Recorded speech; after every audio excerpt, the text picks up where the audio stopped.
पाठ 13 कोलाहल एक भीषण समस्या। तो कोलाहल के मुख्य स्रोत हमने पढ़ लिए। अब हम पढ़ेंगे कोलाहल का कानों पर प्रभाव। ये जो शोर शराबा होता है इसके हमारे कानों पर क्या प्रभाव पड़ते हैं। जैसा कि ऊपर व्यक्त किया जा चुका है, सुनने योग्य स्वरों को मापने की इकाई दशांश बेल है।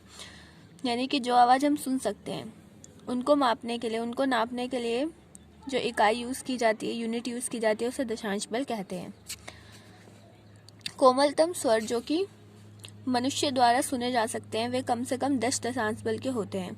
जो कोमल स्वर होते हैं जो मनुष्य द्वारा आसानी से सुने जा सकते हैं वो कम से कम 10 दशांश बल के होते हैं। इससे उस स्वर के दशांश बल धीरे धीरे बढ़ते जाते हैं और इससे जो ऊंचे जो आवाज़ होती है उनका दशांश बल क्या होता है, धीरे धीरे बढ़ता जाता है। 50 से 55 दशांश बल के स्वर कानों को नहीं अखरते। 50 से लेकर 55 दशांश बल तक का जो शोर होता है वो कानों को नहीं अखरता, परंतु इससे उच्च स्वर कानों को चुभने लगता है। पर इससे ज़्यादा जब अगर शोर हो जाए तो वो कानों को चुभने लगता है। 70 से 75 दशांश बल तक पहुंचने पर स्वर कोलाहल का रूप ले लेते हैं। जब 70 से 75 दशांश बल तक शोर पहुंच जाता है तो वो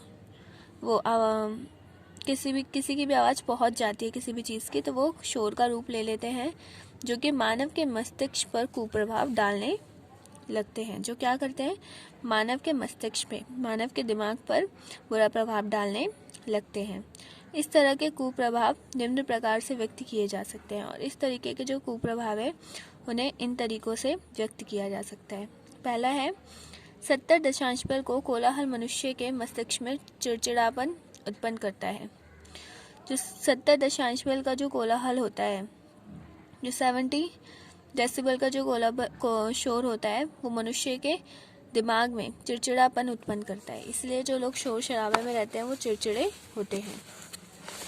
नेक्स्ट, 75 दशांश बल को पार करने पर चिड़चिड़ापन क्रोध में बदल जाता है। अगर आप रोज 75 दशांश बल से ज़्यादा का शोर सुनते हैं तो जो आपका चिड़चिड़ापन है वो किस में चेंज हो जाएगा, क्रोध में, गुस्से में। नेक्स्ट है 85 दशांश बल तक पहुंचकर कोलाहल मनुष्य के नाड़ी तंत्र को प्रभावित करने लगता है। जब जो शोर है वो 85 दशांश बल से आगे चला जाता है तो क्या करता है, मनुष्य के नर्वस सिस्टम को प्रभावित करने लगता है। नेक्स्ट है 90 दशांश बल को कोलाहल मनुष्य के मस्तिष्क में भय उत्पन्न करता है।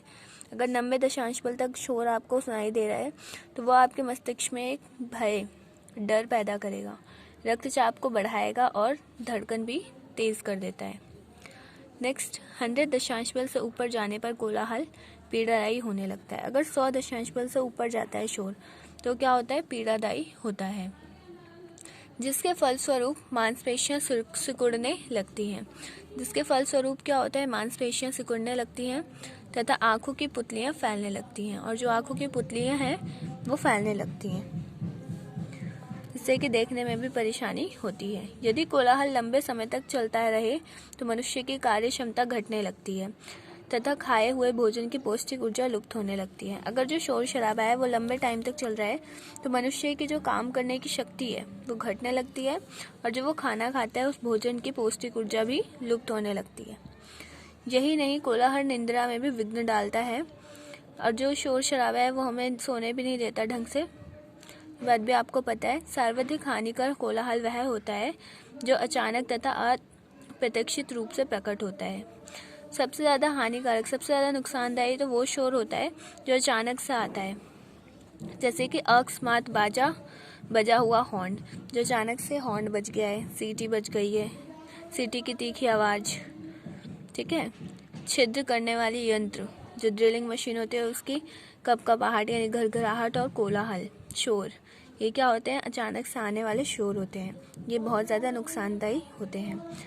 अत्युच्च कोलाहल सुनने की क्षमता पर कुप्रभाव डालता है, जो कि अंततः बधिरता का कारण भी बन सकता है। अगर बहुत ज़्यादा ऊंचा आप शोर सुनते हैं तो इसकी वजह से क्या होता है, आपके कानों पे असर पड़ता है और आप बहरे भी हो सकते हैं, ठीक है। नेक्स्ट, आगे हम नेक्स्ट क्लास में करेंगे। Thank you all of you for listening me. Video को लाइक, सब्सक्राइब और शेयर करना ना भूलें।